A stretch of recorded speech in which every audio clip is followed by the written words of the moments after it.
Your unique perspective every single week. What do you have for us today, sir? So I know that the Washington football team, their Super Bowl window, it opens next season. And I understand that might shock a lot of people and they don't look at that team and think they're a championship contender. But that's because we're stuck in the way that we think about building teams. Everyone thinks that you need to have a quarterback first to build your team. I think we take for granted that the most important thing in building a team is getting players to play above the price that you're paying them. So you just saw Chase Young, there's Terry McLaurin, and Jonathan Allen. They are three elite players. You put them all together, it cost them $20 million for all three of those guys, less than $20 million.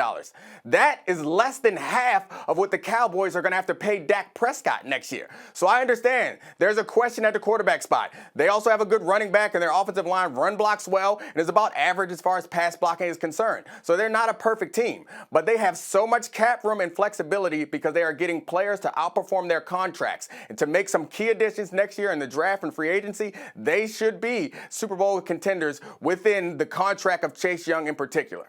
I totally agree. They're built very similarly to the way the 49ers were, and that team went to the Super Bowl a year ago. The big question, though, Domonique, is who will their quarterback be? If in your Super Bowl scenario, are they bringing in someone young, or are they going out and getting a veteran to come in and complete the picture?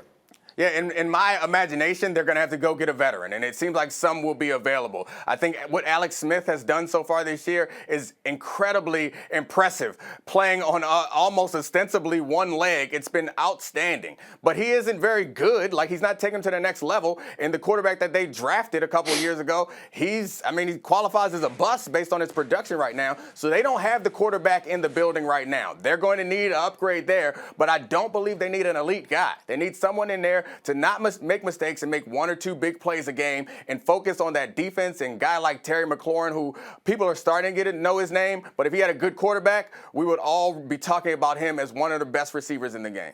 And Gibson's a good running back, too. Super quick, D-Wood, you buying it? You buying Washington next year becomes a sneaky, interesting Super Bowl team?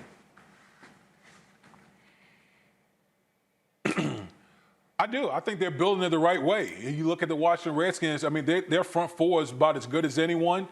It kind of reminds me of like when I came to the Jets, Greeny, we had the offensive line, we had the defense, we drafted Mark Sanchez, and then we went on the run. I think the Washington Redskins could do something similar to that.